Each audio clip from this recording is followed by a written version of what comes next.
Welcome to Minutes by Minutes. I'm Elgin Nichols. And I'm Dave Kinney. And we're here to talk about what goes on in the community, the village, the township, government entities that make laws, regulations, and ordinances that affect you out there. That's right. And whether you come from the village of Oxford, the village of Leonard, Addison Township, or Oxford Township, these are the people that you elected, and the committees and commissions that they appoint, and the decisions that they make, whether you attend the meetings or not, directly affect you. And that's why we're here. Yeah, it affects everybody but him. Oh, well. He lives in Brandon. But anyway, yeah, right. By the way, did the flood ever go away over there? The flood? The waters recede? Well, we sent doves out and one came back, yes. It worked, okay. That's all right. Anyway, we do talk about various things here. And some of the things that we do, sometimes we add a little character to. Oh, sure. Don't we? Well, we characterize things somewhat, and where we don't have actual facts, you make things up. We okay. Anyway, fabricate them. Anyway, we don't do that. You didn't really hear that here, but anyway, that's the entertaining part. Okay. First meeting we're going to talk about actually concerns all of us here at OCTV. Really? It is the Cable Communications Commission meeting. Oxford Area Cable Communications Commission. It is. I hear they had a special meeting. A special meeting. And do you know anything about that special meeting, by the way? Well, who's the chairman, by the way? Technically, well, Ed Hunwick is the chairman. Gotcha. And this was a closed session meeting. So secretive. Certain people were invited, not me, him, he was. Oh, that's right. I didn't notice you there. Okay. Darn, you don't know much about it then, probably. Well, no. Okay. The purpose was, of course, to discuss physical relocation of the studio here at some point down the line. Not saying when that would be. And that's all he can say. No, I can because it was a closed session. No. The first part of it was pretty much open. And the members of the Communications Commission asked various questions. Bill Service, who was there, and Terry Stiles, myself. And some of those questions related to how much square footage, is required for the studio. Oh, yeah. Those kind of things. What is the time frame that we're looking for, if we're to do this? Not that they're saying that we would be doing it at that point. They talked about reserve funds, how much money they had actually to deal with, the situation, to be able to do it or not do it. The big three. What have we got? How much will it cost? And how much will we have left? And where's it going? All right. That's pretty much it. Anyway, so they did review all that, and location options. They did talk about that. They said that we had scouted out several locations as prospects for the location, but of course the square footage dictates pretty much, what the requirements are. And ceiling height. And ceiling height is important, yes. If it's 6.5 feet high, not going to work. Oh. And air conditioning. And air conditioning would be a criteria, yes. And heat. The equipment generates a lot of heat, so you could turn the air conditioner off in the winter months. I see. Turn on the lights, and that would probably heat the place up pretty good. But anyway, the station manager, Bill Service, said that there was one location that was interesting enough that they need to look at, and that was the 22 Burdick Street, part of the building there that used to house the township offices at one time. Mm-hmm. And it's been vacant now for the last couple of years. So anyway, so they did make a note of that, and they said that they would be discussing that part of it as well. There's another building that we looked at on that the Communications Commission was looking at initially on Washington Street, and that didn't pan out. I think it was too much money that they were asking for, and a lot of renovation that would have had to have been made, to upgrade it. So, you did have a look about it, though. You did have a look about it, and a historical look, and I think that's the kind of thing that... So neoclassical look. Is that what it is? I don't know. Would you tell me more, please? No. No, we won't. Okay. Anyway, so after that was discussed, they said, okay, you guys get out of here. And we're going to have a closed session. We'll discuss this, and we'll get back with you as what our findings are. So Bill Service, Terry, and I said, see you later. And out the door we went. Well, it was roughly, about a couple days later, and the chairperson got a hold of Bill Service chairperson being Ed Hunwick, and indicated that they are interested. That we shouldn't talk about it. we shouldn't talk about that? Okay, I thought we should. Okay, that's open record, isn't it? No? It is? It isn't? All right. He says we're not talking about it. I guess we're not going to talk about it. So anyway, shoot, you didn't learn it from me, but I can give you a rumor right now. He's got a joke on it. I don't think he wants me to give a rumor either. Well, anyway, you have to stay tuned for the next meeting, probably, that we have on this program. We'll discuss it then, maybe? Maybe? Can we do that? Okay. He's a censor guy. Yeah, loose lips and ships, you know. Could do that. Anyway, I wanted to ask you, did you notice that there's a number of homes in this location that got awards, for flowers and landscaping, that kind of thing? Oh, this they year? do that Did you every know? year, don't they? Every year, yeah. And the village Some of people do a Oxford, really nice job around their house, too. They do. I mean to talk to you about that. Of course, you're in Brandon, can't do a lot about it. Hey, we have a fine set of landscaping.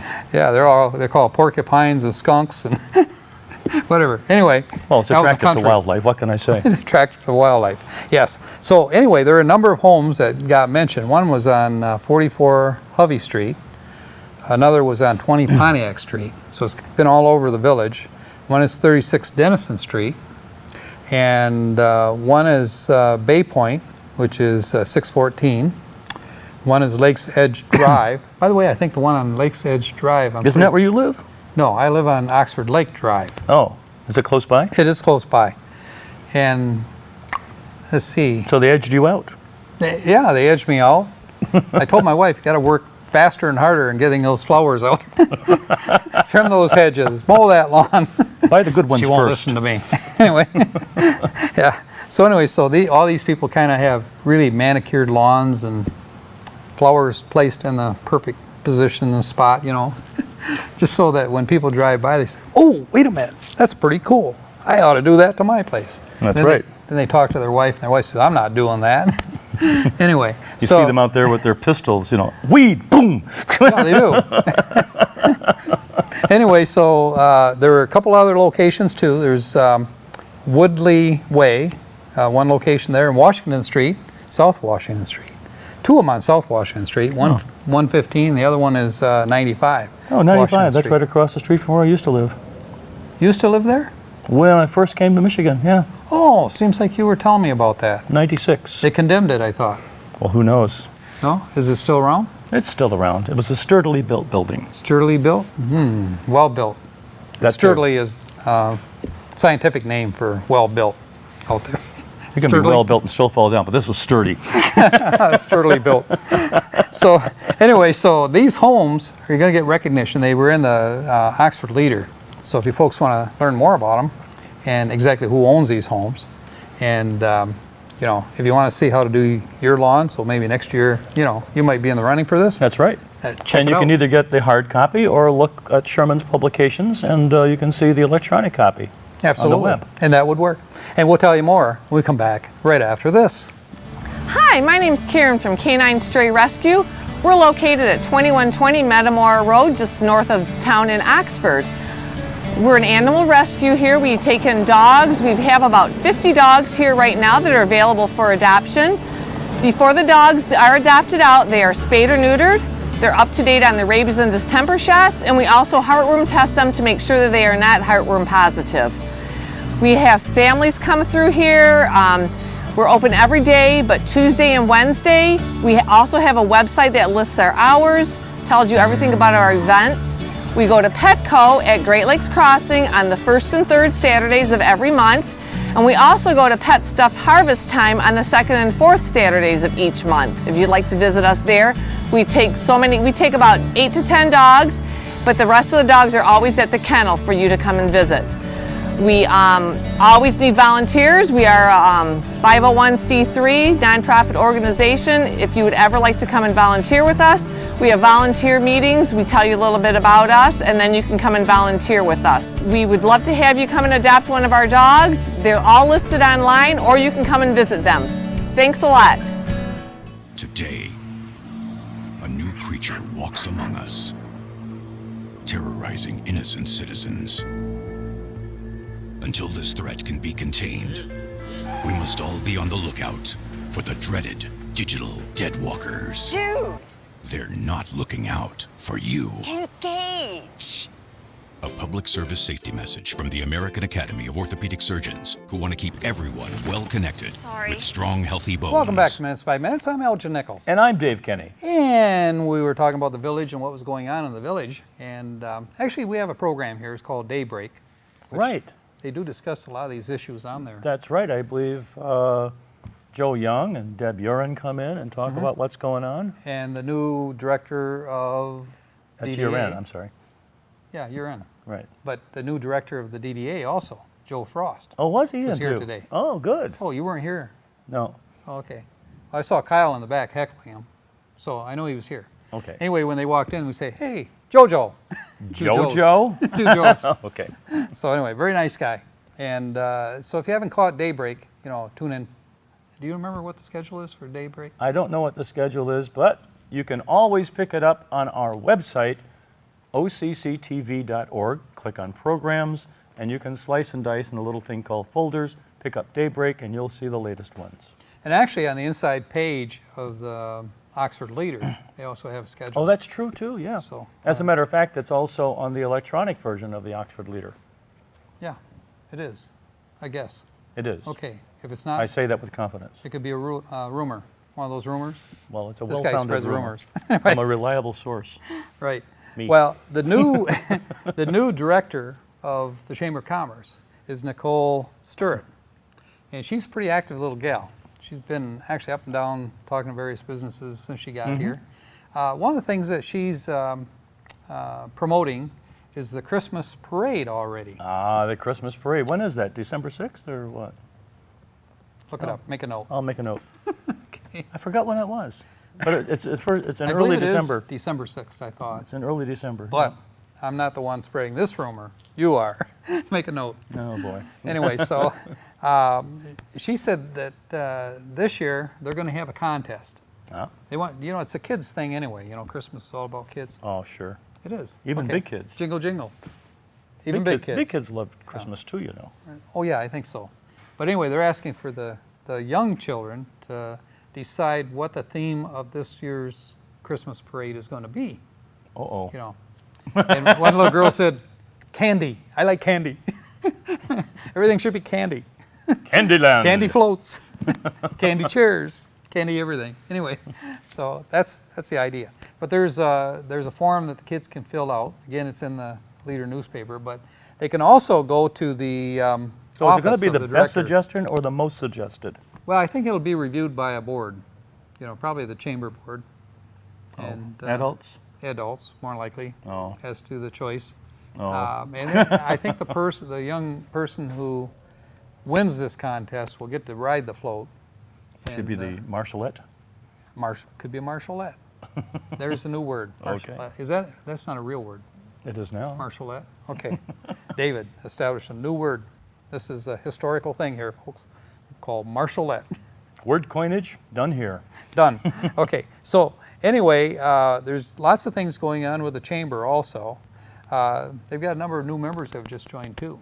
Oh, I know that Debbie Uren has talked to me about. And so we'll be doing more promotional on calendar of events as far as those businesses. oh. And probably on bulletin board too, huh? You got a bulletin board? Well, we do have a Out there bulletin this board, morning? and if people give us a notification that there's an event coming up, we'll gladly put it on the bulletin board. But you just got to get it to us first. Right. Now, there is a website that you can send the information to. There is? Yeah, there is. Manager at occtv.org. You can send it to the manager. Oh, that's true. Manager at occtv.org. You didn't know that? You knew Okay. that. And you can also fax whatever requirement you have for us. And I don't know the fax number right now, but you can fax it. Make a note. I'll make a note. How are those notes coming, by the way, for the last year? Well, they're color-coded. They're getting yellower towards the bottom. Well, one of these days we're going to have a program where we do nothing but notes. Answers to all questions from previous year that we didn't know. That Or are we still- might have known but didn't tell them. that are still relevant. It's still relevant, yeah. We'll find out. Anyway, forget the one about Groundhog's Day. I remember that was in there. That comes up every year. It does, every year. Okay. Anyway, by the way, the small town of Leonard, Yes, they're working on a mill there. a mill. A mill. It's going to be, I don't think a working mill, but it's going to be one that looks like a mill. And it's situated like a mill. right on the Pollyant Trail, folks. And they're going to have, I think, a coffee shop and some other things. So when you know, you're in that tired mill. walking and you walk all the way to Leonard, right there on Elm Street, I believe it is. It is, but you don't Elm have Street and what used to be the railroad, which is now the Pollyant Trail. right. Whoa. You don't have to walk though. This day and age, you can drive your car there. Actually, have paved roads. Don't try it on the Pollyant Trail, though. No, not Pollyant Trail could get you. Yep. They have Pollyant Trail police, do they? I don't think the Rangers handle those Pollyant Trails. No, but it is policed. It is, okay. Well, there are bears over there, so be careful. You want to make sure you bring something to eat rather than yourself, you know, when you're taking the trail. No. Did you say that? And No, wear I said bells and that. whistles, I know. Bells and whistles. Okay, so anyway, so they're reconstructing this building, and that'll be an interesting historical piece when it's finished. Gonna have a coffee shop, like I say, and I think there's a gift shop maybe in there. It'll be very nice. Yeah, it will be. Kind of a rest area for people that are walking the Now, trail. is this going to be a private concern, or is it run by the village itself? I couldn't tell you if they're going to lease it out.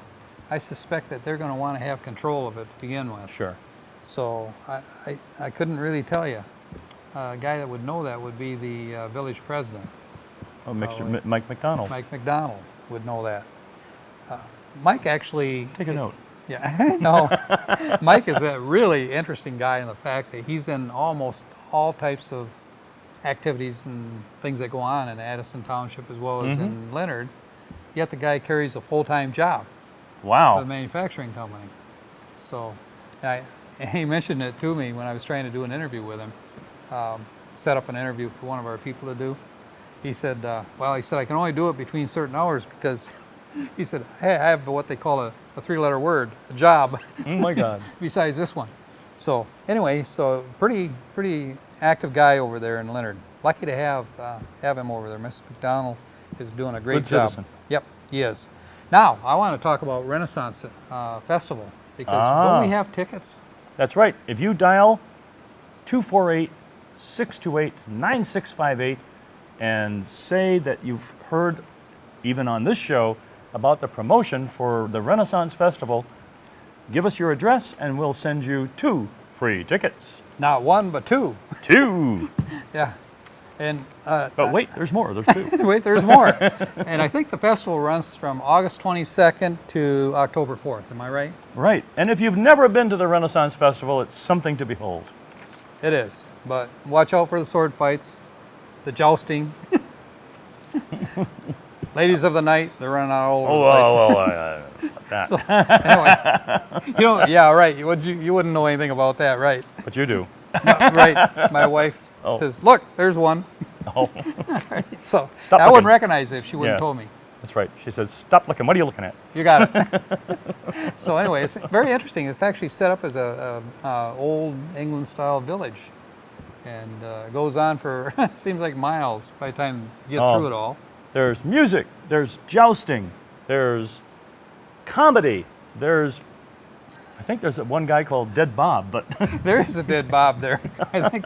Anyway, that being said, we'll come back right after this. Hi, I'm Elgin Nichols. And I'm Terry Stiles. Join Terry and me with the Oxford Weekly News broadcast on our Charter 191 and AT&T Channel 99, Monday through Friday, noon, 6:30, and 11 p.m. Learn about local news in the Addison Township, Leonard, and Oxford viewing areas. News not usually covered by other stations. If you don't have Charter or AT&T service, you can still catch our programs on your computer just by going to the website occtv.org and click on Programs. There you will find our programs and many others of local interest. Watch OCTV where your news is closer to home. this is OCTV, Oxford Community Television, serving Oxford and Addison Townships with the best in local programming. On Charter Channel 191, AT&T UVerse Channel 99, and our website, occtv.org. OCTV. We provide local programming that brings you closer to home. I would love to have all the local World War II veterans on my life. Just think about it. These folks were born around World War I, grew up during the Depression and Prohibition, and then went to fight for us in Europe and Japan. What great stories they could share. What examples they are. What inspirations. Some of them and others are coming up on my life Monday through Friday at 10 a.m. and 5 p.m., Saturdays at 10 a.m. If you have any suggestions, please call us at the station. We'd love to hear from you.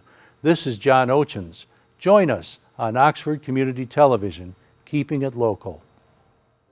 Whether your family is interested in hunting or target shooting, or even if your family doesn't participate in these activities, having a family conversation about firearms safety is the right thing to do. Join me for a straightforward discussion of what to say it, and how to talk with both young and older kids about this important topic. It will be time well spent.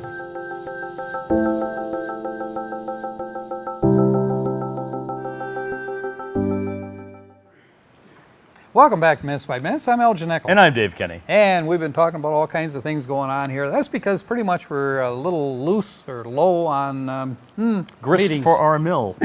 Not many meetings this week. Looks like everybody's on vacation. So, We're in fabrication phase now, folks. and what they call ad lib, or Kenny's ad lib program. So what you got on your last page? Last page. We're going to talk about the library. I guess I have some things here that probably you didn't know about the library. The Oxford Public Library. It's 90 years old. Wow. This year. 90 years old. Doesn't look a day past yesterday. No. But anyway, And it's managed by a great guy. yep, that would be Brian Cloutier, Yep. who's the executive director over there. Does a good job, you're right. Yep. And this library, the history goes back quite a ways. It started in 1901, actually, when Mrs. Slayton, S-L-A-Y-T-O-N, passed away, and Nellie Slayton, in 1901. And she donated property to the Christian church in town here. And they didn't build on that property, but it was deeded over to them. But the church actually disorganized later. And so the property went to the village, more or less. And the lot was sold. The money was held, I think, in escrow for a future project. Money was set aside, in other words, for purchase later on of a building for a public library to be used. But they had to, of course, get a vote from the residents, Right. you know, for support, financial support for operating expense. People of the like building. libraries. Yeah, they do. They This like was before the internet, folks. yeah, and this was back in the early 1900s, so they really liked libraries back then. 1925, as a matter of fact, the Christian Slayton Public Library was actually established. That was 1925, so that goes back a ways. What street was that on? It was actually located in the old Veterans Building, you know, on Washington Street. You sure? Yep, the old Veterans Hall building, then downtown Oxford. And that's where it was in 1925. 1927, voters approved the library millage for the Township Library. Board was also formed at that time. So they didn't have a board up to that time. They had mostly volunteers that worked, you know, Sure. to promote, you know, the various library books and everything. Let me see, we have 3 books here. We need to have more. More is better, right? That's right. That's when you only had to pay a penny penalty. Penny penalty, yeah. But penny went a long ways back then. I know. Anyway, in 1939, they purchased one of the first homes built, which was built in 1840. And it was on Mechanic Street. Ah, I remember that one. Yep. And guess what they paid for it? How much? A whopping $1,000. Back in what year? 1939. I forget what the multiplier is, but it's pretty huge now. Pretty huge. Yeah, that would change into how many hundreds of thousands probably by now? Oh, God. Probably quite a bit. So anyway, it remained there until the 1960s. Actually, when I came here in 1958, I used to go to that library. You did? Yeah, So white building? I was only 14 years old. What color was the building? White. Aha. See, I said white building, but you didn't listen to me. I was just I picked up on. reconfirming I white. can pick up on a clue. Do they have lots of books there? Actually, they did. They did. And I forget who the librarian was at the time. You just came for the librarian. You didn't come for the books. No, she was an older lady, but very, very Okay. nice. Okay. And so you used to go to that library quite often then? Oh, yeah. Oh, okay. For school books? Oh, for reading? school research, yeah. Oh, We okay. used to have to write papers. We didn't have little Word documents at that time. We actually wrote words. Did you learn all about chemistry, like how to build an atom bomb and things like that? No, they wouldn't. They wouldn't. Put I know that you were there. kind of into that stuff. That was in the restricted section. They didn't let kids get in there. Oh, I see. Okay. Anyway, so it stayed there until the 1960s. And by the way, they actually took the fire screen that they have in front of the fireplace. They took that and, let me see, the sign from the front of the building. And they took it to the Historical Museum downtown really? Oxford. Wow. So that's where it's been, for quite a while, until they had the Smithsonian exhibit at the library, at the present library, which Right. is on Pontiac Street. Brand new building, ultra modern operation, latest computer technology, for checking books out. Have you ever? I think there was an interim period too, wasn't there? When it was where the village offices are now. It didn't mention anything in the historical facts No. that was the case. Are you trying to spread a rumor here? I always do. I thought so. Anyway, that being said, the exhibit, those things were kept at the exhibit for Smithsonian for the library on Pontiac Street. Now, have you ever used that library at all? We On use it all the Pontiac? time. Oh, yeah. Yeah. Have you used their new system, their computerized system? What does that do? Well, you have the book. You just take the book and swipe the book. You swipe books? I swipe books. I wondered where they went. Everybody swipes books there. Anyway, so you swipe the book and it automatically accumulates everything for It you. automatically arrests you. The little itty bitty handcuffs come out and they slap you. You're done. You have to pay a fine to get back out. I don't think that's the way it works. Anyway. You swipe the book or swipe your card? No, well, you got to swipe your card too first, so it wow. identifies who you are, your library card. Do you have a library card from there? Probably not. You're from Brandon. They wouldn't let you in. Actually, They might. you qualify. There's sort of an association of libraries, and you can actually register at various libraries to use their books. Can you use the Brandon registration then to come to Oxford? Yeah, but I haven't gone to the library in quite a while lately. Well, they have a good one over in Lake Orion too. Oh, they have an excellent one there, yeah. Yeah, and they've just remodeled that one too. I had access there too. You do? Yeah. Just a regular little shopper, aren't you? Yes, I am. Okay. You're not buying chemistry books now, are you? No. Okay, just checking. Okay. He's got a story to tell, but we won't do it on the air about his chemistry days. Ah, yes. The mad scientist. The mad scientist. Anyway, our science guy. What I want to ask you is what's coming up? in the What's future? coming up? Yeah. We do have meetings. Take your time. We have lots. Read slowly, Dave. On 7/7. Oh, wait a minute. By the way, how's your cold? Not coming? 7/7. It's You had a cold. 9/7, huh? You have a cold, right? I have a cold. I'm getting over it, but you know, You're going to be able to it hangs on. gargle through this? I'll gargle through it. Yes. All right, let's hear what you got. On 9/7, well, you know what 9/7 is? That's Labor Day. Yeah. Have a nice weekend. And on 7/8, or 9/8, should I say, at 6:30, the Village of Oxford Council will be meeting. And on 9/9, at 7 o'clock, the Oxford Township Board. And on 9/10, at 7 o'clock, the Oxford Township Planning Commission. And at 7:30, following that, the Addison Township Zoning Board of Appeals. On 9/14, at 7 o'clock, the Oxford Township CBA. And at 7:30, the Addison Township, cool, I didn't even put that in there, but there's an Addison Township meeting out there now. There is, huh? And at 7 o'clock, the Village of Leonard Council will be meeting. Now you're making up all these things. Actually, these meetings aren't going to happen at all. Oh, wait a minute. Okay, we just need to fill It's time, as don't true as true can be. we? It is. Okay, well that being done, and you did a good job on that. You Well, stretched thank it you. as far as we could take it. Yep. All right. This is Minutes by Minutes. I'm Elgin Nichols. And I'm Dave Kenny. We'll catch you right here next time. See you then.